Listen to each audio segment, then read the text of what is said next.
मैं आप सबकी महानता को प्रणाम करती हूँ। ऐसा महान कार्य करने वाले महापुरुषों की सभा में फिर ये कलह का कोलाहल क्यों? अमृत की प्राप्ति के लिए हम सबने परिश्रम किया था, परंतु इन असुरों ने हमारे भाग का अमृत ही छीन लिया। जिसके पास शक्ति होगी वही तो छीन सकता है। परंतु शक्ति तो न्याय का तराजू नहीं होती। तो फिर शक्ति का क्या लाभ? शक्ति तो न्याय की रक्षा के लिए होती है। देवगण, अमृत अभी तक सुरक्षित है। तमोगुणी संस्कारों और लोभ के कारण दैत्य लोग अभी तक आपस में ही झगड़ रहे हैं कि पहले अमृत कौन पिएगा। आप चिंता ना करें, हमें अमृत जैसे दिव्य पदार्थ को उनके हाथों से अवश्य बचाना है, क्योंकि तामसी और आसुरी शक्तियां अमृत पीकर अमर हो गईं, तो सृष्टि में व्यभिचार और अनाचार भी अमर हो जाएंगे, धर्म शक्तिहीन हो जाएगा। यह बड़ी संकट की घड़ी है, इसलिए धर्म की रक्षा के लिए, धर्म को विनाश से बचाने के लिए हमारा स्वयं आना परम आवश्यक हो गया है। तब भगवान ने देवताओं की सहायता के लिए स्वयं एक सुंदर स्त्री का रूप धारण किया।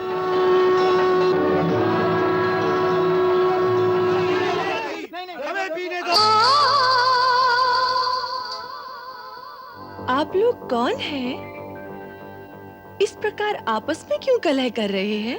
देवी, हमने समुद्र मंथन करके अमृत प्राप्त किया है। अच्छा, जिन्होंने ऐसा महान कार्य किया वो सब भी कितने महान होंगे। मैं आप सबकी महानता को प्रणाम करती हूँ। ऐसा महान कार्य करने वाले महापुरुषों की सभा में फिर ये कलह का कोलाहल क्यों?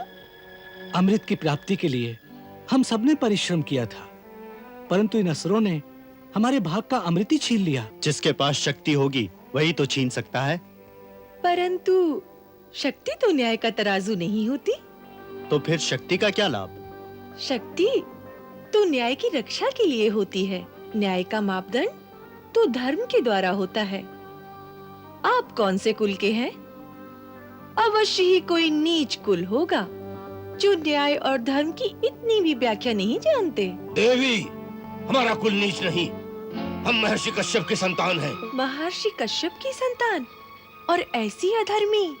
छी छी छी। परंतु हे सुंदरी, तुम कौन हो जो हम पर इस प्रकार वाक्यों के कटाक्ष चला रही हो? जो सुंदरी होती है उसे शब्दों के द्वारा कटाक्ष की आवश्यकता नहीं होती।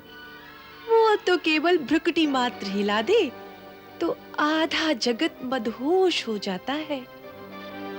जगत के प्रत्येक प्राणी को मोहना ही मेरा काम है, तभी तो मोहिनी मेरा नाम है।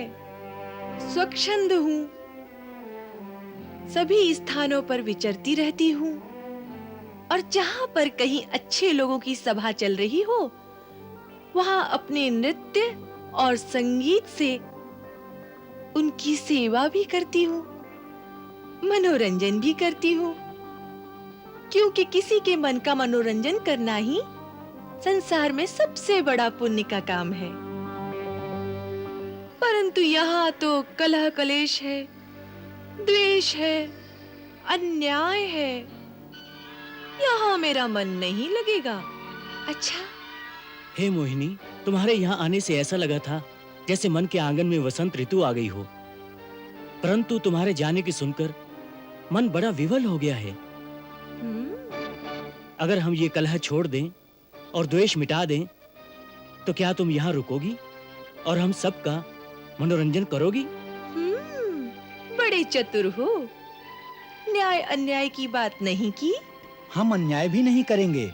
परंतु इसका निर्णय कौन करेगा? तुम। हाँ, तुम। हम न्याय अन्याय, धर्म अधर्म का सारा निर्णय तुम पर छोड़ते हैं। प्रमाण? प्रमाण तो ये है, ये है अमृत कलश, जिसे चाहे पिला दो, जिसे चाहे प्यासा मार डालो। ना ना ना, इतना बड़ा उत्तरदायित्व मेरे कंधों पर ना डालो। मेरे कंधे बड़े कोमल हैं। मेरा मन बड़ा चंचल है। शास्त्र कहता है कि कुलीन पुरुषों को किसी स्वच्छंद नारी पर कभी विश्वास नहीं करना चाहिए। तुम महर्षि कश्यप के कुल से हो, फिर सोच लो। बड़े से बड़ा कुलीन, बड़े से बड़ा शूरवीर, बड़े से बड़ा महात्मा और बड़े से बड़ा योगी जब किसी सुंदरी के नयन बाण से घायल होकर घुटने टेक देता है तो वो अपना धर्म, अपना कुल, अपनी वीरता, अपनी तपस्या, सब कुछ उसकी ठोकरों में डाल देता है। तब उसे उचित अनुचित, पाप पुण्य, अच्छे बुरे का कोई भान नहीं रहता। वही दशा हमारी। जो तुम्हारी इच्छा हो वैसा ही करो। योग्य अयोग्य, पात्र कुपात्र तुम ही जानो। जिसे अमृत के योग्य समझो उसे अमृत दो, जिसे अपने सौंदर्य के योग्य समझो उसे अपने सौंदर्य का रसपान कराओ, और जिसे अपने योग्य समझो उसे अपना आप सौंप दो। जो तुम्हें पालेगा उसे फिर अमृत की क्या आवश्यकता। अच्छी बात है, अब मैं ही न्याय करूंगी।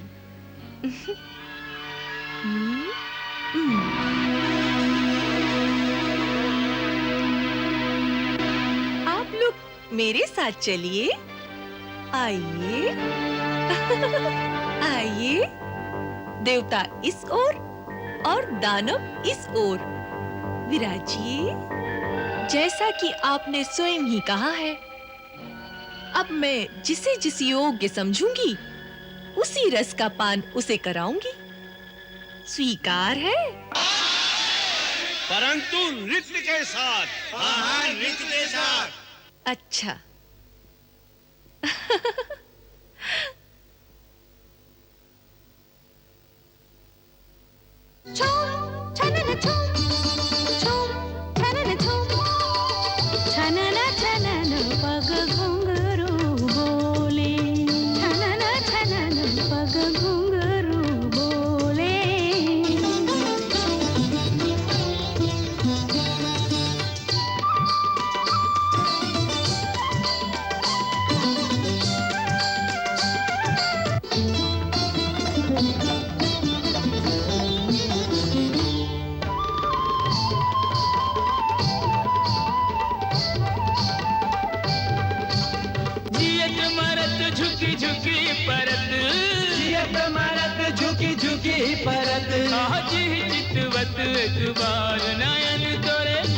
नयन तोरे नयन मोरे श्वेत श्याम रत्नार, नयन मोरे श्वेत श्याम रत्नार।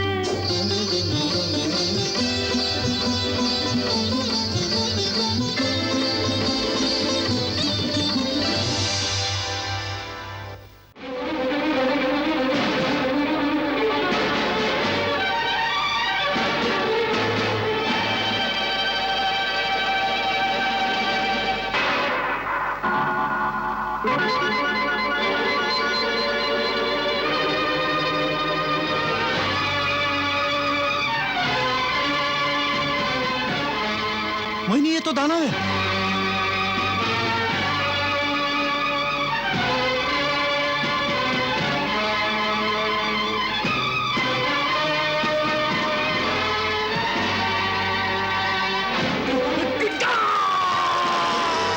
धोखा, हमारे साथ धोखा हुआ है।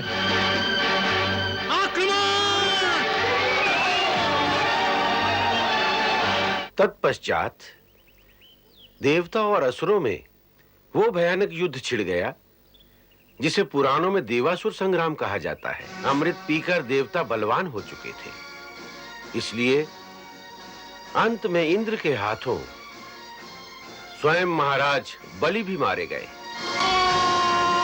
दैत्यों के गुरु शुक्राचार्य संजीवनी विद्या जानते थे, इसलिए युद्ध के पश्चात उन सब राक्षसों को जिनके सिर धड़ से अलग नहीं हुए थे, उन सबको शुक्राचार्य ने संजीवनी विद्या के द्वारा फिर से जीवित कर दिया। गुरु की कृपा से दैत्यों का राजा बलि फिर से जीवित हो गया।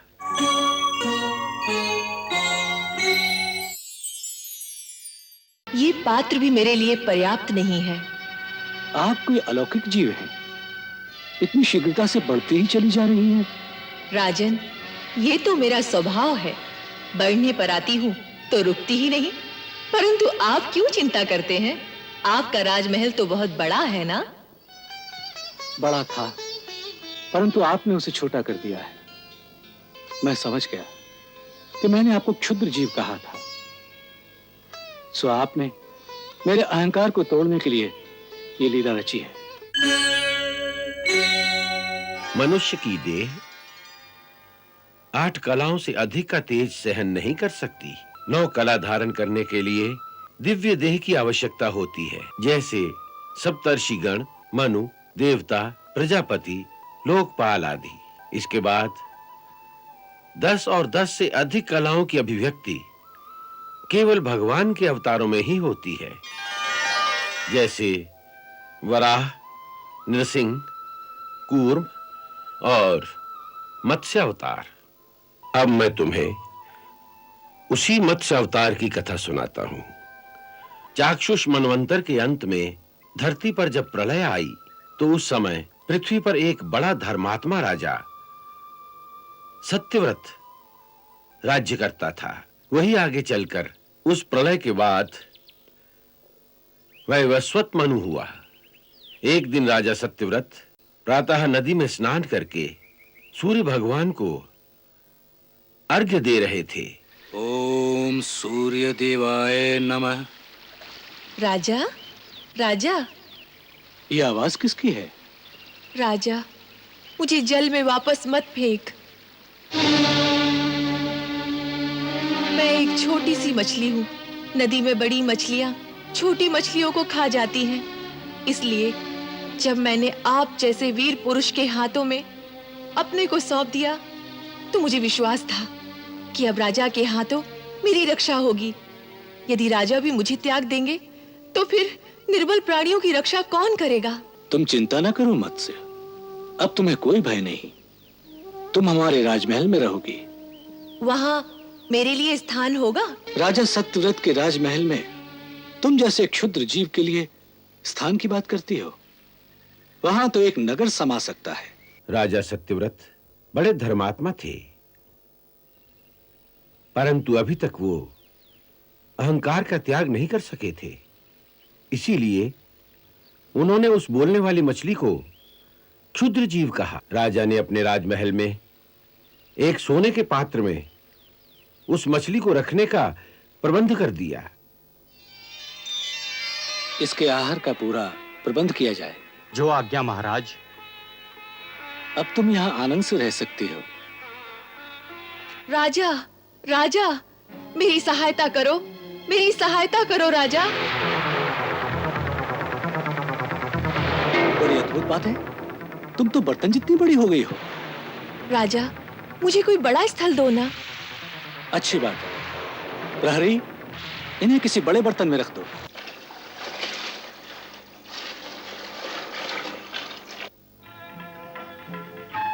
अब तुम यहाँ परमानंद से रहो।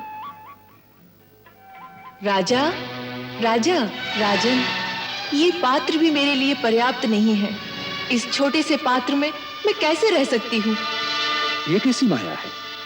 तुम तो हर बार पहले से बड़ी हो जाती हो। मुझे राजमहल में पर्याप्त स्थान देना आपका धर्म है। प्रहरी, इन्हें किसी और बड़े बर्तन में रखो।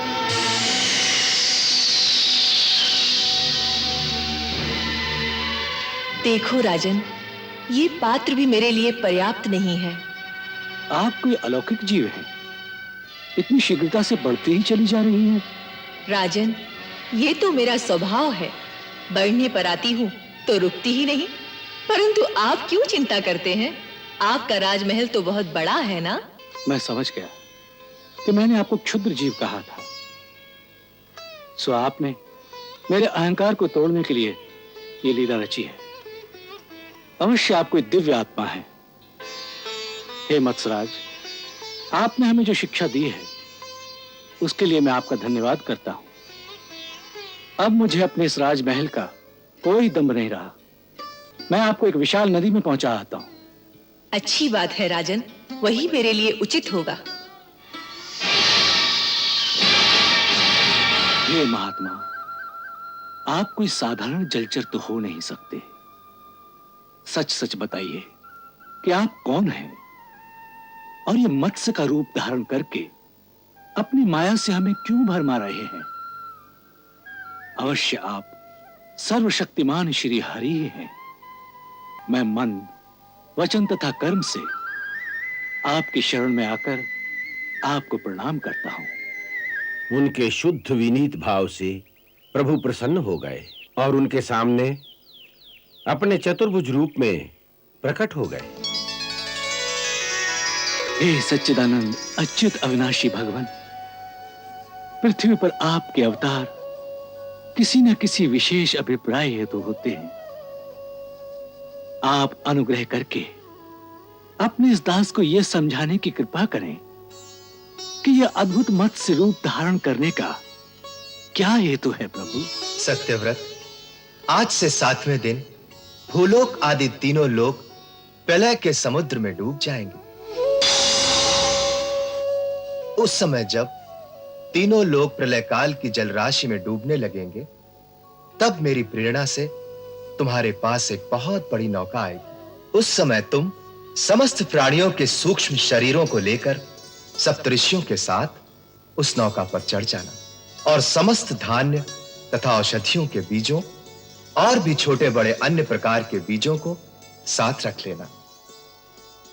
जब प्रचंड आंधी के कारण नाव डगमगाने लगेगी, तब मैं इसी रूप में वहां आऊंगा और तुम लोग वासुकी नाग के द्वारा उस नाव को मेरे सींग से बांध देना।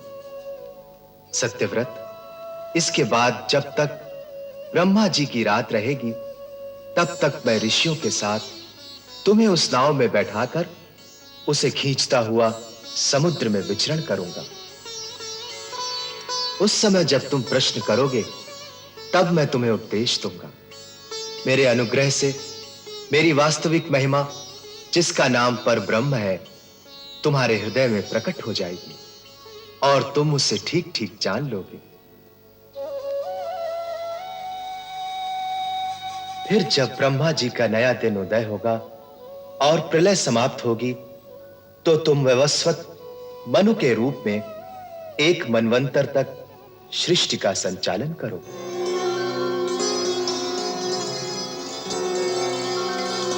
भगवान के आदेशानुसार सत्यव्रत सप्तऋषियों को लेकर एक पर्वत की चोटी पर चले गए।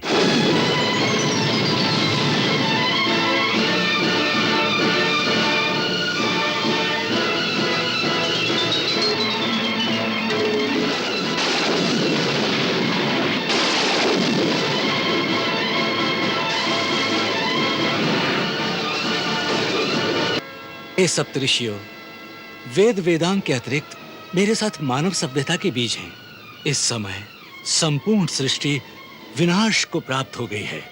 कभी उचित अवसर और अनुकूल परिस्थिति आने पर इन सृष्टि बीजों द्वारा हम पुनः जीवन और संस्कृति का प्रसार कर सकेंगे। आपका कहना सत्य है महाराज। अब आप सभी लोग निश्चिंत होकर भगवान श्री विष्णु का स्मरण कीजिए। वह शीघ्र ही हमारी सहायता करेंगे, ऐसा मेरा विश्वास है।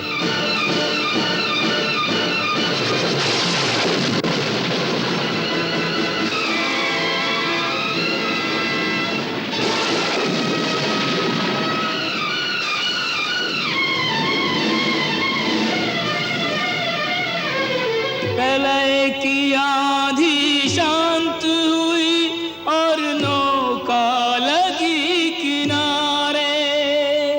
मनु पृथ्वी पर नव जीवन नव संस्कृति लिए पधारे।